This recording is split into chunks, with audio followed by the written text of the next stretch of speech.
Nakagapo si Leilani matapos nga matuklasan ni Divina na may gagawin nitong hakbang laban sa kanya. Hindi niya ito papayagan, ano man ang mangyari ay itatali niya ito hanggat gusto niya. Ayaw niya makarating kay Charlene at kay Raymond ang totoong nangyari at kung sino talaga itong si Princess.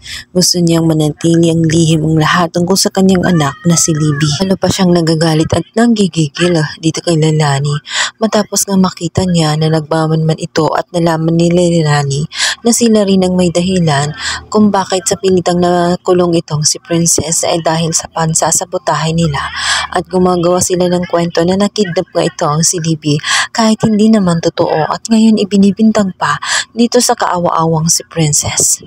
Sinabihan noon ni Leilani na sa kanyang ginagawa maaaring susunod sa kanyang hakbang ang kanyang anak na si Libby ay magiging demonyo din kagaya niya. Hindi titigil si Leilani hanggat hindi siya makagawa ng paraan kung paano makaalis sa kwartong kanyang kinalalagyan.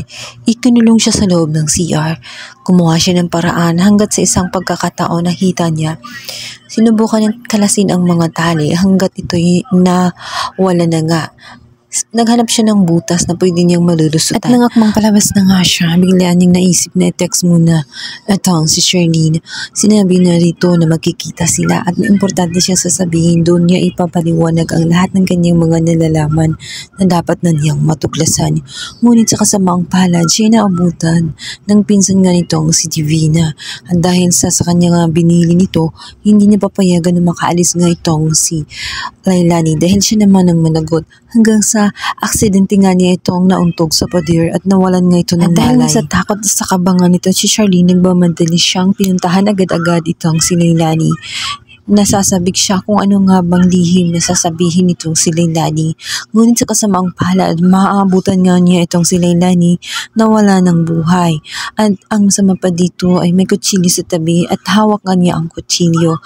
Maya-maya pa ay na-frame up na nga siya dahil siya na nga ang pagbibintangan sa pagkamatay ni nga nitong si Leilani. Makakalusot pa kaya itong si Charlene o tuluyan na siyang babalik sa loob ng kulungan at dito niya makakasama itong kaawa-awa niyang totoong anak na itong si Princess na biktima din ng sitwasyon at pinaglaruan din ng tadhana.